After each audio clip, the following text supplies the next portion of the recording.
Hello, hello, hello, hello. Welcome to another episode of Behind the Experience, the car show. I am your host, Anthony McCrary, and I hope tonight will be another enlightening night. So, tonight, we're going to do things a little bit differently here tonight. I think I want to start doing segments upon in when we're talking about different brands and what they do and kind of their footprint inside of the automotive marketplace. Tonight, who I will be focusing on tonight specifically will be the brand that I know the best absolutely right now, and that is going to be Nissan and who they are, what we do, kind of where we are in the marketplace, and kind of where we are to go from here. Now, we will touch on EVs briefly, and also talk about the new Aria, just in case you have no idea what that is.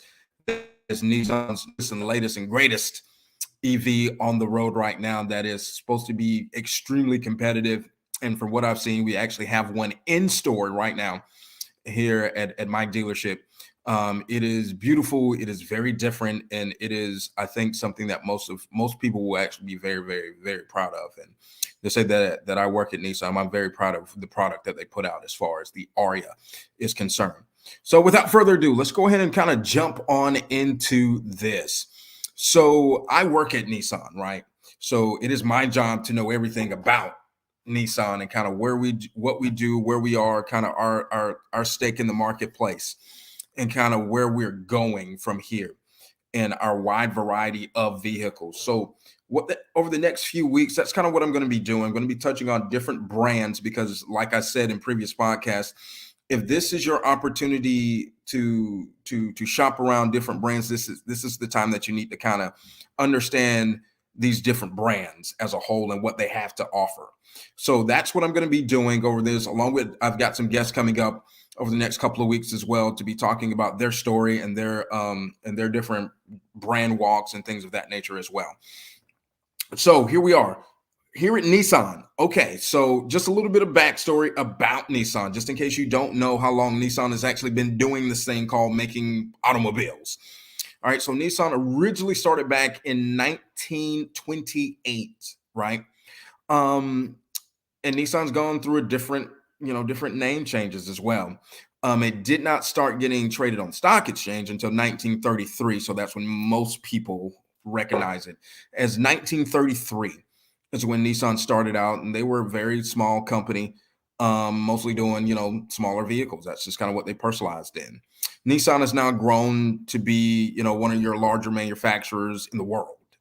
As far as I know, in the Middle East and especially overseas, especially, you are going to see Nissans absolutely everywhere. And there is a reason for that. Not because of their affordability, not just because of that, but because of everything that they have to offer when it comes to various vehicles. A lot of people don't understand that. Nissan may not be as huge of a deal as it could be here in the States, but is a massive deal overseas. Massive. And you will see that in your construction and anything manual labor type of job. Most of them are going to be driving Nissan trucks because that name carries so much weight overseas that it doesn't necessarily carry over here. And that's nor here nor there. That's just trivia, just in case you end up on Jeopardy.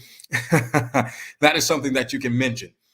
So who we are as a company and the things that we have to offer, there are a wide variety of things. We even have our own luxury line, like most automakers have nowadays, is their own luxury line. We even have our own luxury line. So our luxury line is Infiniti. Most people call it a glorified Nissan. Hey, there are many things that Infiniti is doing that is great and wonderful, and that people have actually stolen, so to speak, and put in their vehicles as well. There's been great innovation with Nissan. Nissan has the best overall selling EV on the planet. They've sold more than anybody else. And if you do not believe me, hey, like my friends used to tell me, Google is free. Look it up. The Nissan Leaf is the most reliable and the number one selling EV on the planet. And that's no joke. They were the first to introduce an EV to the world. And I think they've done it again by innovating that market again with the Aria. More on that to come. So Right now, what Nissan has to offer is a wide variety because Nissan is focusing on families and everybody in every walk of life. If you're just starting out on your car search, first time buyer kind of thing, Nissan has things for you. If you are someone who has a family, Nissan has a vehicle for you. If you're someone who wants to dive into a little bit of luxury slash premium type vehicles, Nissan has something for you. And even if you are wanting to do luxury, hey, because of the various partnerships that we have with the Renault company, which is French, or as you guys will probably say here, the Renault, but it's actually Renault company. The Nissan Renault Mitsubishi alliance is strong, and they are a partnership, truly a partnership. So, with that being said, I'm going to dive into some of the vehicles that we have to offer, some of the incentives that may be going on right now, currently as a whole. Now, some of these are going to be from dealership to dealership because different dealerships do different things. So, I'm going to do my best to concentrate on what Nissan is doing nationally as a whole. No matter what Nissan dealership you're going to, these things will be offered to you. And also, right now, how we're dealing as a company with the chip shortage and things of that nature. All right, so for first time buyers, Nissan is a great choice because we do offer some of the most, I don't want to say inexpensive, but I will say valued vehicles on the road. What I mean by that, it's not very hard to get into a Nissan. And they will start you off with, I like to call it their stepper program, which, hey, get into a Versa. What is a Nissan Versa? Well, Nissan Versa is their starter car. It is a subcompact, meaning it's small, but it gets 41 miles to the gallon.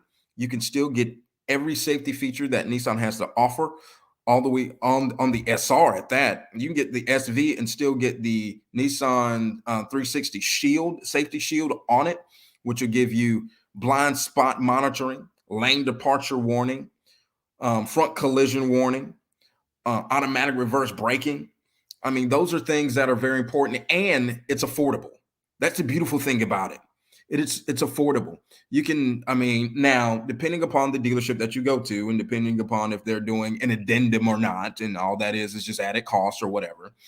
You can, a Nissan Versa can start anywhere between $18,000 to $19,000. So we're not talking about a vehicle that's expensive at all. Your average college kid can afford it.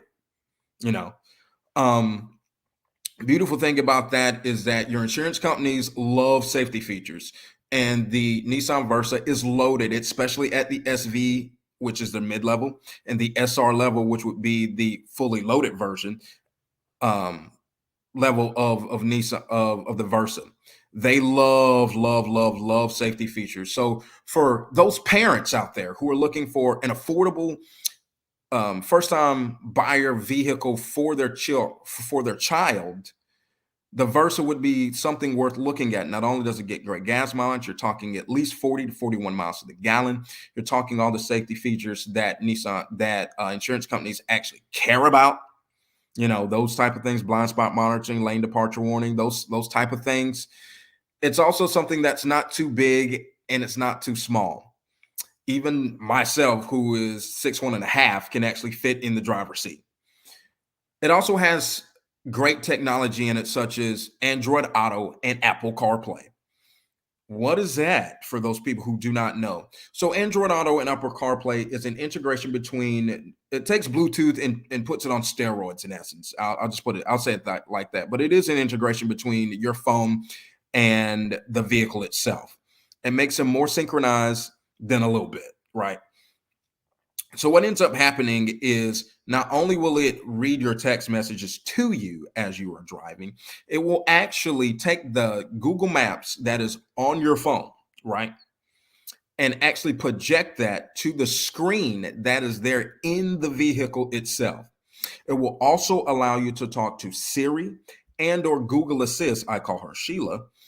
Google Assist, if that is something you so choose, other than trying to talk directly to the Nissan, voice that's there, voice activation.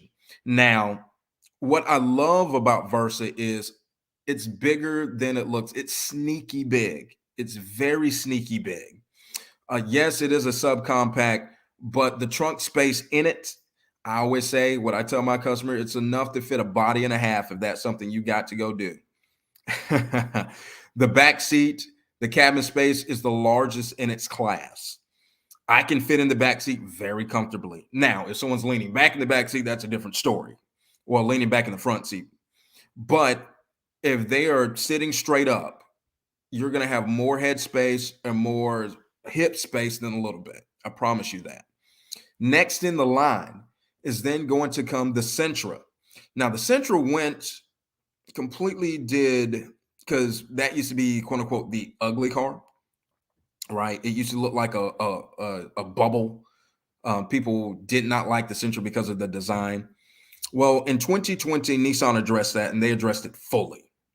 They completely took the Sentra apart and created something that I believe is going to be the body of the Sentra for a long time.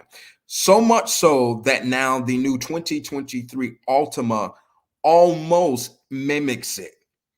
So they made it more sporty because Nissan, for the most part, people thought, oh, okay, it's kind of and not to sound sexist, people thought for the long time Nissan is really a female brand, and it's not. It's really not. It's not.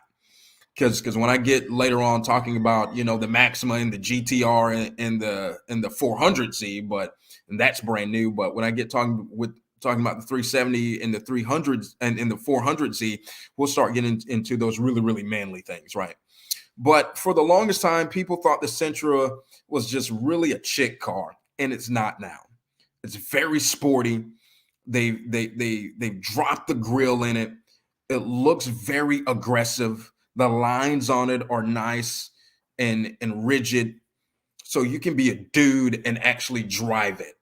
Now, the beautiful thing about the Sentra is that now, no matter what trim level you go with, you can go with the S, you can go all the way up to the SR because that's the top trim for the Sentra, right? So you can go all the way from the S to the SR and still get all the safety features that Nissan has to offer. Again, blind spot monitoring, or at least the 360 shield. I'll say it that way. Blind spot monitoring, lane departure warning, automatic reverse braking, front collision warning. Well, they call that pedestrian walking. That's the back. That's that. And perfect thing about the Sentra is that it's stylish. And again, you will get all those wonderful and great tech things that my generation loves oh so much, and the generation behind me loves so much: Android Auto and Apple CarPlay. Now, if you end up going with the Sentra with, let's just say, a premium package, that would then give you the leather. And also what it will give you is now that beautiful, pretty sunroof that some of us crave so much, right? The sunroof. Along with that, they actually decided with that version of it, the SR with the premium package, to put the Bose speaker in the driver headrest. Now, if you know anything about Bose and their sound system, Bose, as they would say, they allow you to hear the music the way that the artist intended. Not only that, they specially tune their speakers to the cabin of the vehicle so that you won't lose any of the lows, you won't lose any of the highs. You will hear truly the music the way that the artist intended it to be heard.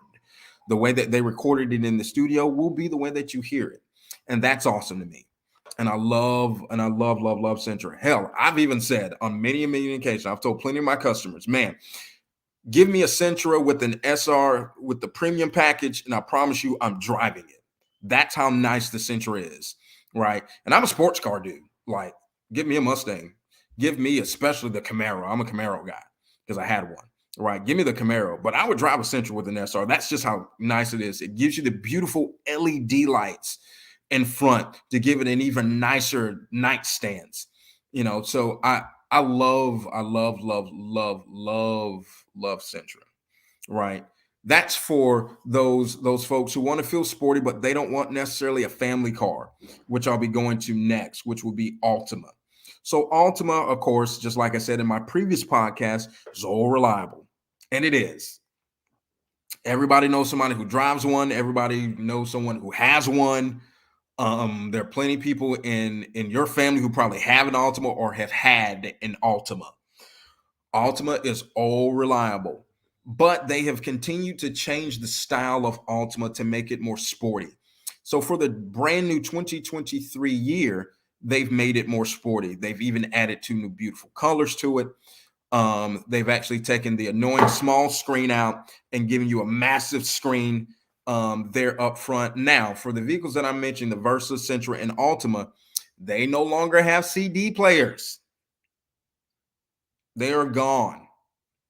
Gone, gone, gone, gone, gone, gone. So for those folks who are used to having their CD players and used to having their CDs in their consoles and stuff, you're not gonna have them. It's just not there.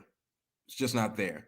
A lot of the new vehicles are going to come with, they're going to make it easier for you to stream. A lot of them are going to come with Alexa as well. Yeah, CD players are just gone. Yeah, that's just pretty much it on that. What I love about the Altima is the Altima now is when you begin to get into turbo. So the Altima is going to either come with a 4-cylinder, just a regular old 4-cylinder, still going to get you great gas mileage. You're still looking at easily about 35 miles to the gallon. The Sentra is going to get you about 36 to 37. So the Altima is going to get you about 35. Now, if you get the turbo, the VC turbo, that's going to give you 236 horses, right? So you're going to be able to move, and you're going to move very quickly, and it's a very responsive turbo. But your gas, you do suffer on the gas mileage. Some, not much at all. So if the regular one is getting you 35 to 36 miles to the gallon, the turbo is going to get you about 33 to 34. So you're not losing a lot for the extra horsepower because the regular Ultima is only going to come with 188. 138, 188. I think I'll take the 138. They've even decided to recreate the wheels, and they now have kind of mimicked the styling of the Sentra because the Sentra has done so well. Most dealerships can't keep them because they are so stylish and so great, and the price point is just perfect. You can get a Sentra anywhere between, again, this is MSRP. This is not, any added addendums or anything like that your dealership may end up charging you. So you can get a Sentra anywhere between 22 to about $24,000, 25 maxed out maybe. That's MSRP. Now you add addendums to that. Now we're talking 26, 27, 28, maybe even 29, right? Maybe even 30, who knows, depending on your dealership's addendum. Cool thing about Altima is that they are not afraid to change because they know for the most part, this is the family vehicle. This is what, mothers and young families start out in, right? Now, when it comes to Altima, I think one of the most underrated aspects of Altima is that not only are they not afraid to change, they're not afraid to keep the things that people like. Unlike a lot of automakers, the things that people like, they tend to try to make better and everything else. No, Altima is not that vehicle. That's why I call it old reliable.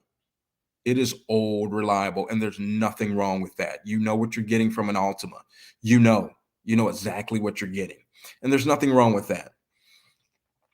My pet peeve with Altima, though, is that I wish that it would, like Sentra, separated itself from its competitors with the styling, because a Sentra looks like nothing else on the road. It looks absolutely beautiful. On the inside, they've got the circular vents that kind of remind you of a Mercedes-Benz C-Class.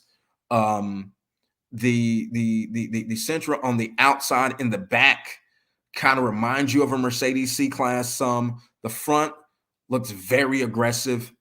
Altima on the other end kind of hasn't figured it out yet. They're still trying to make it look like a Sentra, but not quite. They are trying to separate it from the Sentra, but nothing else in its class, especially the fact that the Altima is competing against the K5, which I told you I love. The Hyundai Sonata, which I told you I love, because those two vehicles to me are the best styled midsize vehicles in their class. Altima hasn't done anything to separate itself from it. It looks, in comparison to those two vehicles, very basic. There's nothing wrong with that. But there are things that the Altima does that those other two can't. You know, the V6 turbo, they're not the V6, excuse me, the VC turbo to me is more responsive than those two turbos. Though the Sonata and the K5's turbos lag a little bit. That's just me personally. I've had the privilege to drive both. Well, to drive all three, but and the VC turbo is a little bit better. Now, what Nissan did was completely change what we thought a compact family SUV should be. Because people forget, back in the day, there wasn't a such thing. There really was not a such thing as a compact family SUV. You either drove a boat or you didn't drive a boat, you know. And what I mean by that, you know, people forget that Durango was huge. You know, the Bronco, although the Bronco is nice and small now, the Bronco was a massive vehicle. You know, the Blazer was a big vehicle. It wasn't this, yeah, it only set, you know, seating for 5 or 6 people, but it wasn't a small vehicle at all. It was a boat. Yeah, they had bigger engines in them, so I understand that. So what Nissan decided to do, let's do something different. And they created Rogue. Now, the Nissan Rogue to me is completely changed the game, and it put everybody else on notice, and everybody else followed suit.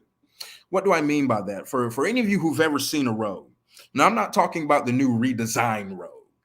I'm talking about just a Rogue in general. Before Rogue came out, there was nothing else on the road like it.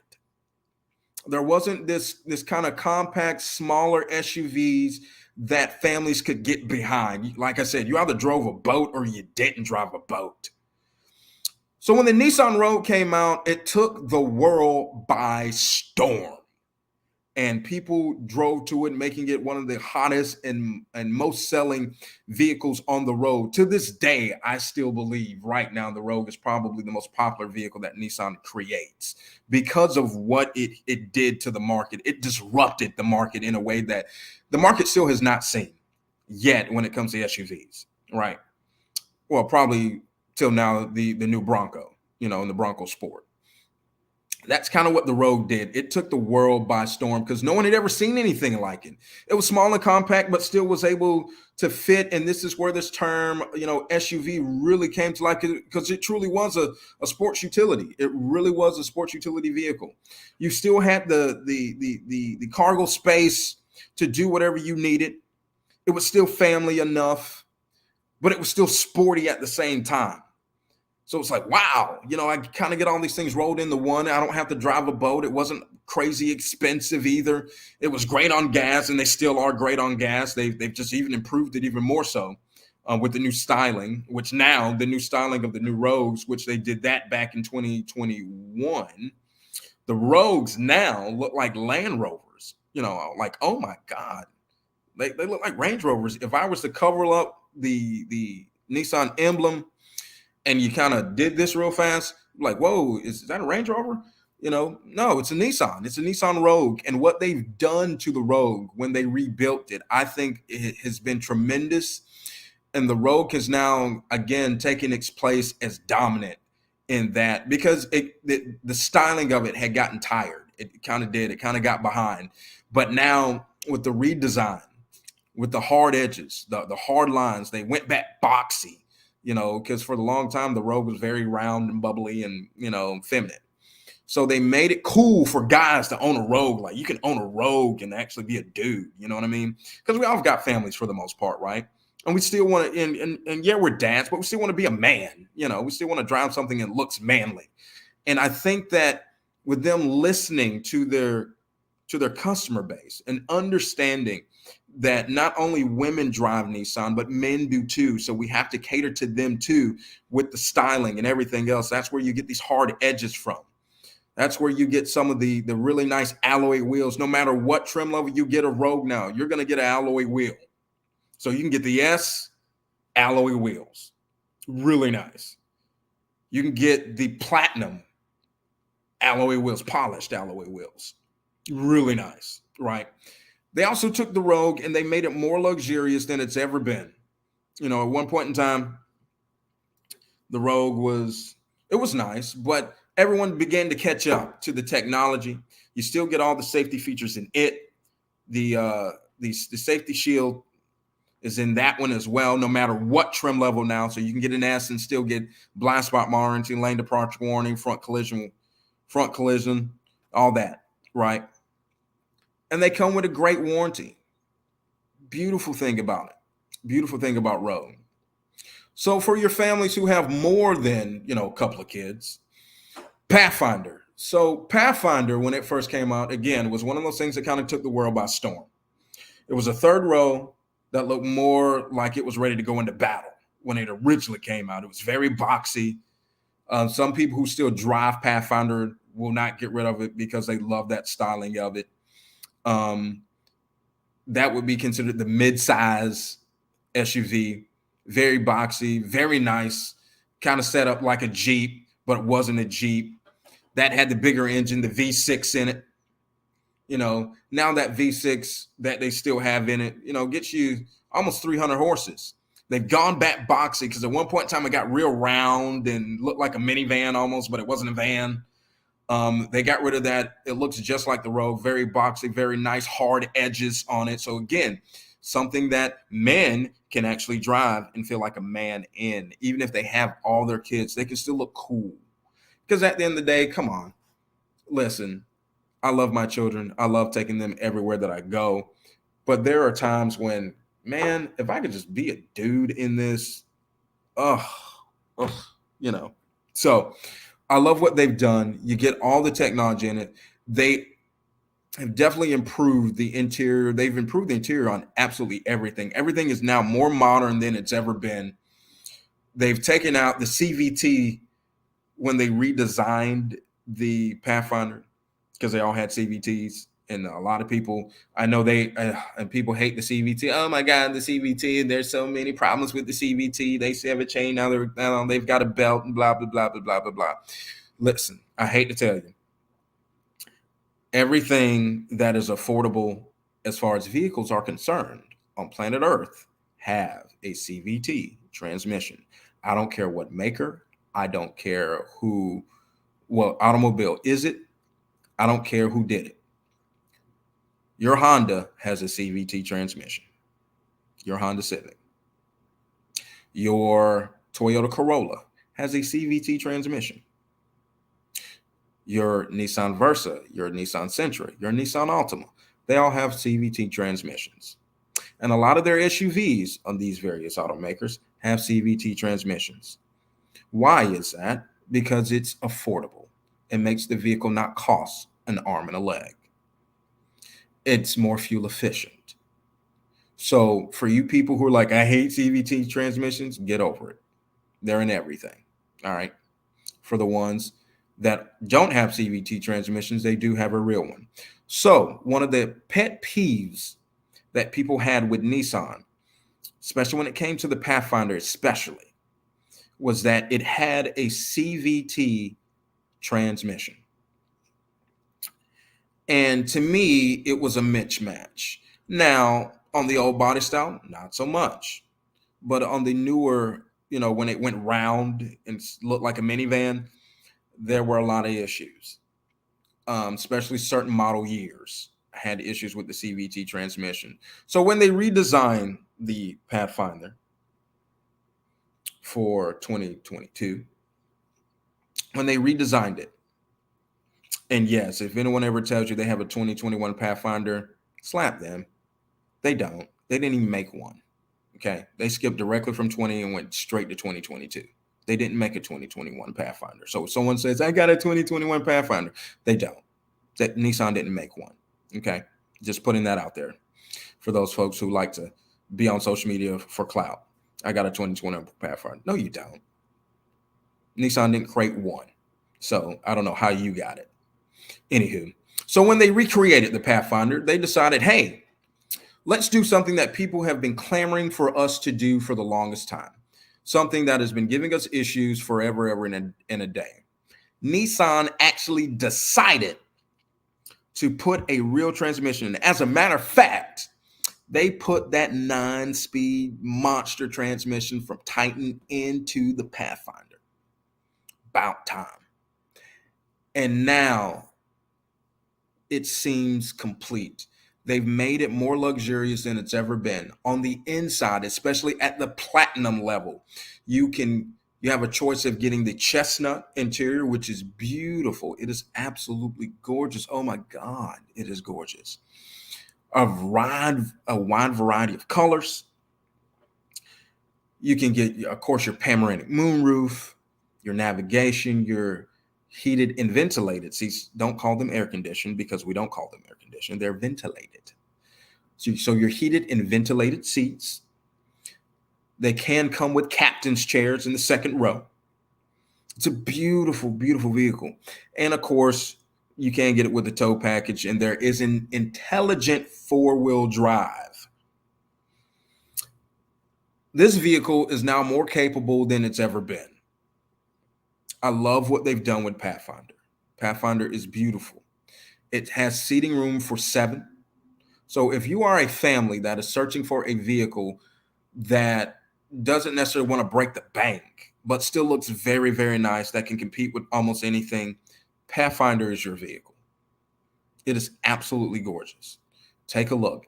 LED lights, LED headlights, LED running lights, LED tail lights, you name it, it's got it. They're beautiful. Back up with the 360 bird's eye view. It is a beautiful, beautiful vehicle. It really is. Along with Rogue, same thing. Back up with the bird's eye view on the platinum level and even at the SL level. Navigation, if you get an SL with a premium package or a platinum.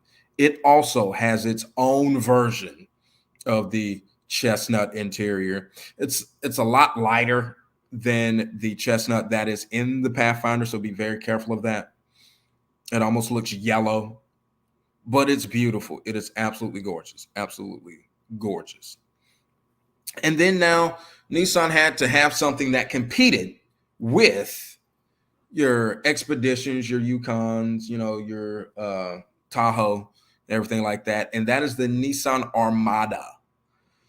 So this is the full-size SUV of Nissan, and it puts that monster V8 in it. I know. I say V8, and here we are talking about, trying to save the environment and EVs and all this other stuff. And what I can say to you folks that, whatever, just don't buy it then. Just don't.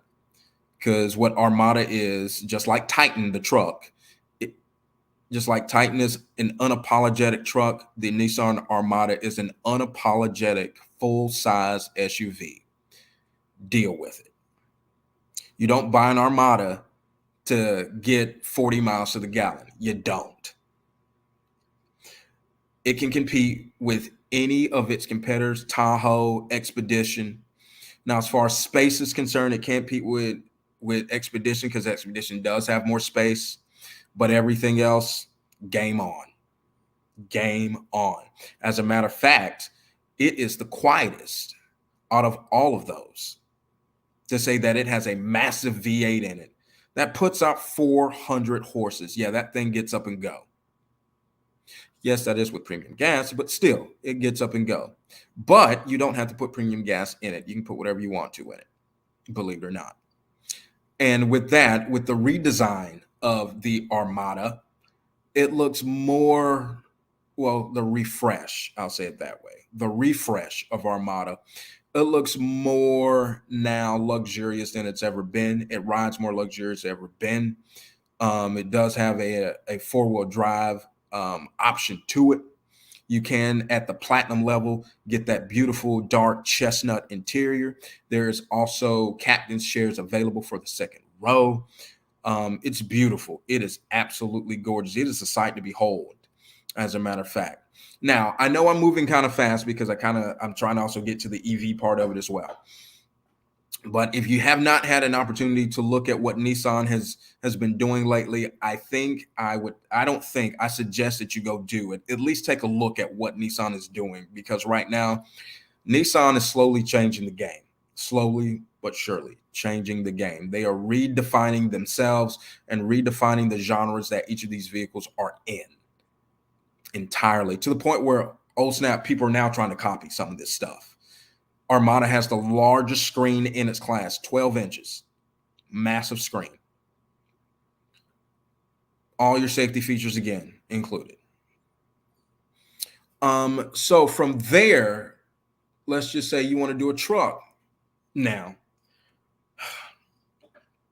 believe it or not, Nissan, I know, is not your first thought when it comes to trucks. I absolutely know that. I understand. I get what's the number one selling truck in America. It's been that for what, 46 to 48 years. I know it's F-150.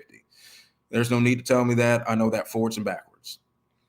But what you do not know is that Nissan taught, for the most part, America how to build its trucks. There's a lot that these American trucks got from the Nissan Frontier.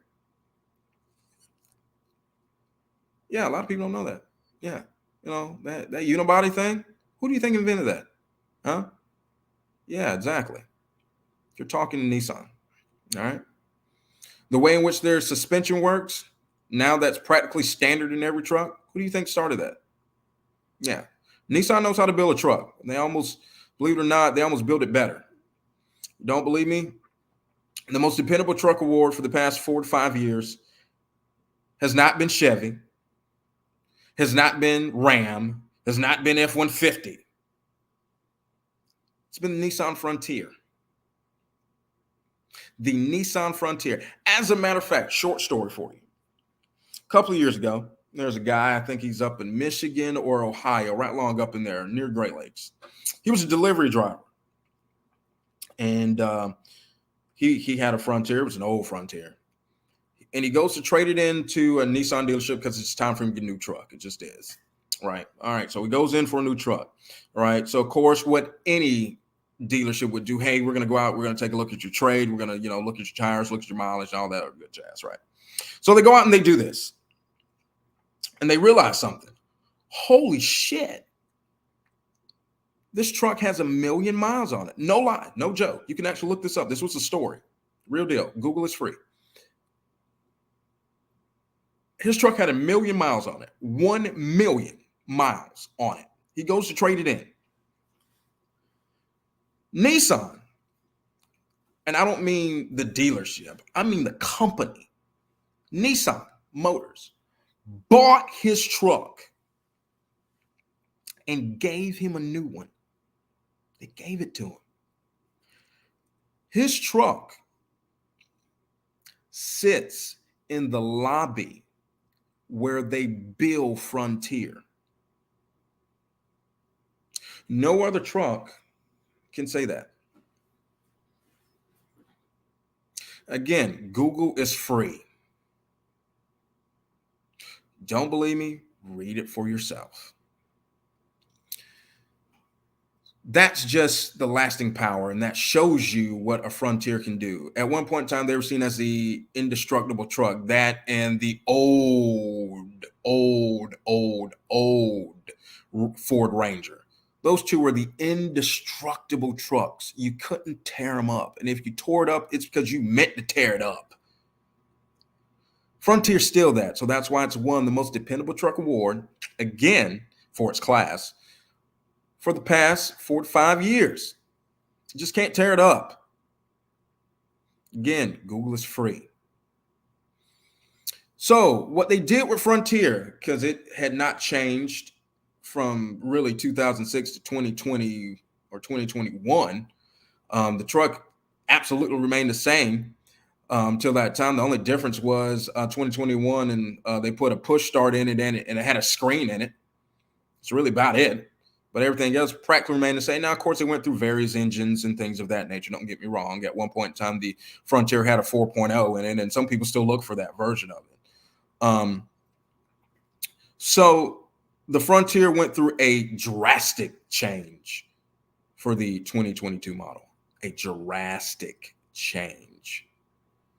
It looks now like the most dependable truck on the road. for its class. It now looks like it. The complete redesign. It looks like, as some people would say, a baby Titan. Well, they took a lot from Titan, the things that they got right about Titan, they put it in the Frontier. Here I go again with that 9-speed transmission. They decided to take that 9-speed transmission out of Titan, which it does still have one, and they put it in Frontier, because guess what Frontier used to have? That damn CVT. And to say that it had a CVT, it did better work than most trucks that got regular gears. Let's just be honest about it. That wasn't one of the problems with it. Problem was that one of the main problems, it was just dated, and it was completely dated. So they've updated, upgraded it, and made it look like a truck to be reckoned with. And now that's why you're seeing Frontiers fly off dealership shelves. Very nice truck. You've got now different new trim levels. Of course, you have the S, you've got the SV. They've gotten rid of the SL, and they put in the Pro X, which is now the fully loaded 2-wheel drive version. And of course, that workhorse, not horse, but hoss, that workhorse, the Pro 4X, which is the fully loaded 4-wheel drive version of Frontier. Really nice. You get the 110 plugs not only in the back seat, but you get the 110 plugs in the truck bed. You know, they even put the Titan step there, make it easier access into the truck bed. You also have an easy let down tailgate. You have LED lights on the Pro X and on the Pro 4X. The LED running lights, LED headlights, really, really nice. Oh, by the way, all these cars, I think except for Versa, come with available Wi-Fi. So now you can do some real truck wireless charging. They beefed up that V6 to 310 horses. It tows 6,720. So that's 6,720 pounds. So yeah, this truck's made to do work. And then there's Titan. So Titan has a very interesting story. Titan is a truck that was supposed to be more of a novelty, and it still kind of is, but it's still a great truck. So they took that beefy V8 that was in Armada and they put it in Titan. So it gets your 400 horse, it gets up and goes. It does. It sounds incredible. It's very throaty because of the exhaust system that they put in it. To me, it's the most valued. It has the best value. I'll say it that way. The best value of any truck on the road for the price point. You will get features in Titan at various price points that you don't get in other vehicles. Meaning that at the SV level, guess what you're getting? You're getting safety features. You're getting navigation. You're getting Android Auto and Apple CarPlay. You're getting power driver seats. You may even be getting heated seats. Depending upon the package, the Midnight package, for example, is also going to give you LEDs. You're going to get a spray-in bed liner. You're going to get the 110 plugs. And generally on other trucks, you have to go up damn near to their top tier to get that. Titan, that's mid-level. They have a work truck, fully loaded version of it called the Pro 4X, which is really nice. So don't take that lightly. It's really, really nice. And of course, they do have the Platinum Reserve, which is extremely nice. Oh my God. And at one point in time, they were even making diesels. And even with that, they tow 10,000 pounds, and the XD tows about 11.5. Still a very capable truck. And still, check this out. A lot of people don't even know this. You better start looking at Titan before they get rid of them. They have the best truck warranty in the country. From the factory, you're getting a 5-year, 100,000-mile truck warranty. No other truck manufacturer is even close. No other is even close to that. They're giving you 5 years, 100,000 miles on the truck warranty. Now, if you bought one from my dealership, what we do on top of that is going to give you a 20-year, 200,000-mile powertrain warranty. So for 100,000 miles, your truck is completely and totally covered. From end to end, bumper to bumper, in and out, leather, whatever. For 100,000 miles, and for 5 years, your truck is totally covered, or 5 years, I'll say it that way, or because it's either or. No other truck manufacturer is even close. Again, you don't believe me? Google is free. I'm just saying. All right. So let's get to the EV part of this. So Nissan decided, okay, we want to be part of saving the environment, and we want to be more, we want to lessen our carbon footprint, because at some point we know this is coming. So they started doing this a long time ago. They were experimenting with it, and what they came out of all of this was the Nissan Leaf, the first EV to ever roll out.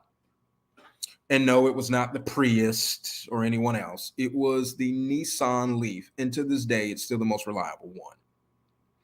They've sold more of those than anybody else has sold EVs, right? It's the most reliable EV. It revolutionized the game, and people have been copying it ever since, trying to. Now, I get it. The range is not all that great in comparison to some of these others out here. It doesn't have to be. It doesn't have to be. Some people have taken the EV and made it into this luxury vehicle. Well, here's the beautiful thing about Leaf. It was never meant to be. It was for those people who really cared about the environment. And that's what they made the Nissan Leaf, be. The range on, and it's still, in comparison, very affordable. In comparison to a lot of your EVs now, because like I said, they've taken the EV market and made it some exclusive club. Look at Tesla. Good God. Now, when I get to the Aria, I'm going to say the same thing, but the Nissan Leaf was affordable for people. Now, I get it. It was the only one at the time. And then when the Prius came about, they tried to undercut Nissan and kind of make theirs more affordable slightly, but not by much. So it's not like you were getting some huge major discount when the Prius came out. No, not at all. So Nissan let everybody catch up, right? To taking the technology that they had in the Leaf. They extended the range on the Leaf, so now you can get 300. I believe it's 375. Go 375 miles before the battery dies and all that kind of stuff. They were the first one to do your quick charging and everything like that. Nissan has been innovating for a very long time, an extremely long time. They were the first to do it, the EV thing. And to me, they're the best at it. So what Nissan has been working on, which brings me to this, what Nissan's been working on has been the brand new Aria. Now, this vehicle is beautiful. It is. It's got, hell, this thing can drive itself at its most fully loaded version. It is absolutely beautiful. The space is comparable to, just in case you don't know what a Rogue Sport is, it's kind of comparable to that, but it looks more kind of like the BMW X6 sort of, and a Murano. So if the X6 of a BMW and the Murano had a baby, that kind of be what the Aria kind of looks like. Really beautiful.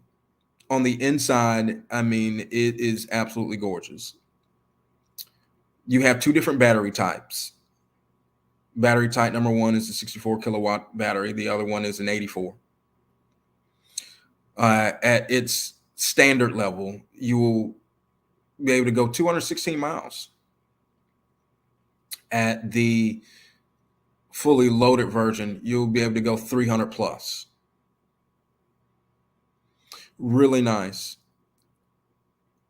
It's almost unreal. I would say research that. Get a chance to Google it. It is absolutely gorgeous. It is absolutely gorgeous. And it is set to compete with all these kind of luxury premium EVs. Yes, the Aria is going to be the premium EV. The price point of Aria is going to be anywhere between 43 to 56. Now that's MSRP, right? So or is it 53? 43 to 53. So anything after that, of course, addendums and all that kind of stuff. Now we're taking it, to 60 grand. Fine. Because guess what? You're in Tesla territory. Now, is it made to compete directly with Tesla? No, it's not. It's not. But it does give you a more affordable alternative in comparison to Tesla. It does give you a more something that, because here's the thing about Tesla that a lot of people do not understand about Tesla is that they're not everywhere at all. If you break down on the side of the road, guess what? They've got to tow it to a Tesla facility. You know how many Nissan dealerships that you're going to pass on the way? Exactly. So why put yourself in that predicament knowing that you may be in a place where the next Tesla dealership is 400 miles away from you? Didn't think about that, did you? See, same thing with these other type of brands that are coming out with EVs or these exotic cars, right? A lot of these vehicles have to be towed to these various dealerships. If you live in a place where I live, in a very rural place where these dealerships are not prevalent, you may be talking 2, 3, 4 hours away from you. Some places 8 hours away from you, just so they can, charge you an arm. So think about it. The tow is going to be $200 or $300 just to get it to them. They're going to charge another $150, $200 to tell you what's wrong with it, and then you actually got to fix it. And you better hope it's under warranty. Oops. What if it's not? And then how are you going to get down there to get it? Oops. I don't know. So those are kind of the things. So this is why I say Nissan creating a premium EV to kind of be the offset to Tesla may actually be a good thing. As a matter of fact, right now, if you buy an EV, not just from Nissan, but just an EV in general, the federal government, not us, not Nissan, but the federal government will give you $7,500 in tax credit. $7,500 goes back to you for buying an EV. Now, for you people who, don't feel froggy on EVs, that may be something to consider. Buying an EV just to get $7,500 back from the government. Hey, nothing wrong with that, getting free money.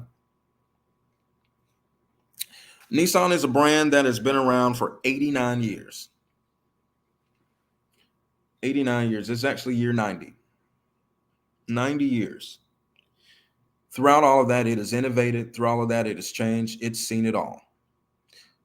For those folks who think Nissan is going somewhere, it is not. It is going to continue to be a leader in innovation. It's going to continue to be a leader in luxury. It's going to continue to be a leader in EVs. It's going to continue to be a leader in showing the rest of the world how the Koreans, or the Japanese, because the Koreans would actually be the Mitsubishi.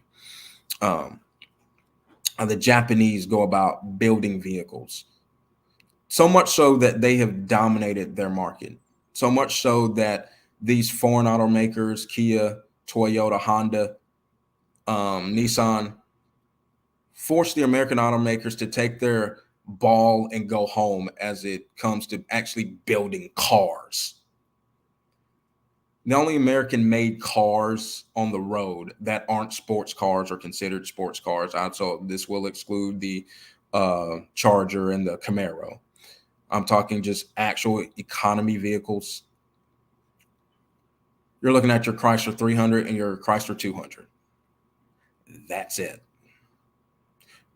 They force all of these American automakers to take their ball when it comes to building cars and go home. That should tell you something.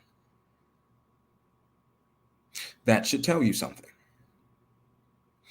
And their SUVs are some of the most stylish, plush, luxurious vehicles on the road.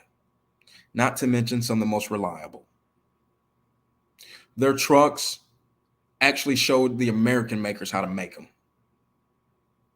So much of the designs from that we've grown accustomed to when it comes to these auto truck makers came from the Japanese. and these other foreign automakers. So before you get on your high and mighty horse and think that, well, I don't want to drive nothing unless it's built here in America. Huh. American made. I hear you. And that's cool to want to support, but understand that a lot of the things that you thought you invented or you thought that you created or you thought you innovated, you didn't. You just copied. Sure, you may have made it bigger. You may have made it slightly better by enhancing it and whatnot, but you weren't the first. Nissan is a brand that no matter where you are in your walk of life, there is a Nissan for you. Even for those enthusiasts who, love super luxury and super fast and super cars, right? Nissan has one. It's called the GTR. Bet you never heard of that. They're very expensive. And they are one of the most reliable supercars on the road. For those folks who are looking for sports cars, they've got one.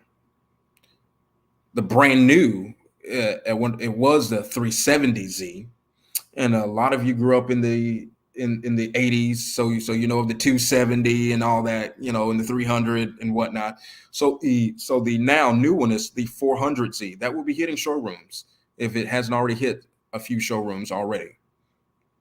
Again, innovated it again. So again, for every walk of life that you may find yourself in, Nissan has a vehicle for you. Oh, by the way, for you folks who are plumbers and things of that nature who need a work van, guess what? Nissan's got something for you. It's called the NV200 or the NV400. Oh, for you people who need church vans, NV400. That's the passenger van. Nissan's got something for everybody.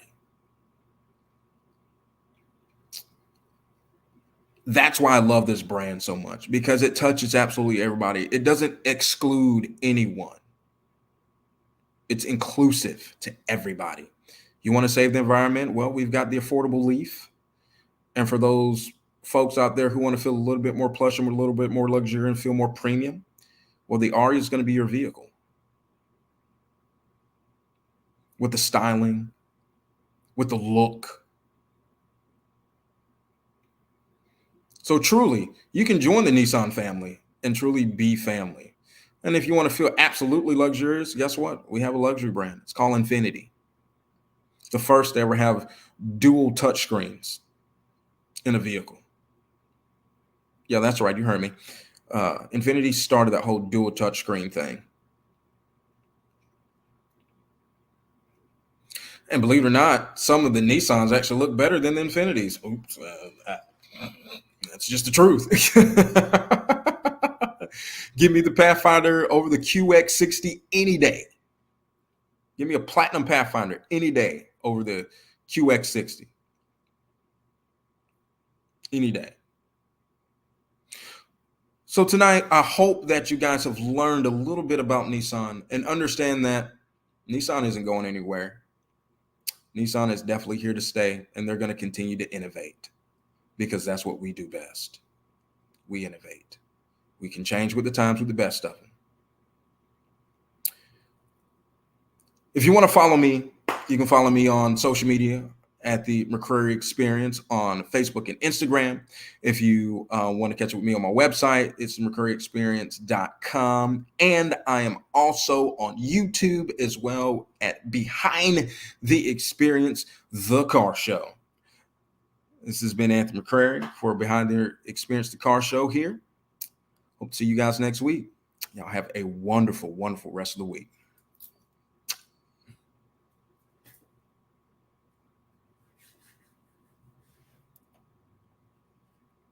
Valdosta Nissan says, pick your payment, then pick your vehicle. At Valdosta Nissan, we have so many vehicles to sell, we're letting you pick your payment. Some as low as $199 a month, and some even have zero down. Your vehicle, your payment. It's that easy. With over 300 company-wide, there's a vehicle for everyone, and you pick the payment. Come see why so many folks buy from Valdosta Nissan every day. All day, every day, Valdosta Nissan has your best deal.